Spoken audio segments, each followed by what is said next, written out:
నాగర్ కర్నూలు జిల్లా బల్మూరు మండలం తుమ్మెన్పేట గ్రామంలో నూతన దంపతులు విజయ్ దేవరకొండ రక్ష్మిక వేద మంత్రాలతో డప్పు వాయిద్యాల మధ్య తులసి మాతకు ప్రత్యేక పూజలు చేశారు.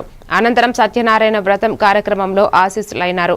ఈ కార్యక్రమానికి కుటుంబ సభ్యులు, అచ్చంపేట నియోజకవర్గంలో ఉన్న వివిధ పార్టీల ముఖ్యులు, గ్రామానికి చెందిన దాదాపు 400 మంది హాజరయ్యారు. విజయ్ దేవరకొండ రష్మిక పెళ్లి సందడి సందర్భంగా గ్రామంలో పెద్ద ఎత్తున సందడి వాతావరణం నెలకొంది. భద్రతా ఏర్పాట్లను అచ్చంపేట డీఎస్పీ పల్లె శ్రీనివాస్, సిఐ నాగరాజు, బల్మూరు ఎస్ఐ రాజేందర్ ఆధ్వర్యంలో ఏర్పాటు చేస్తున్నారు.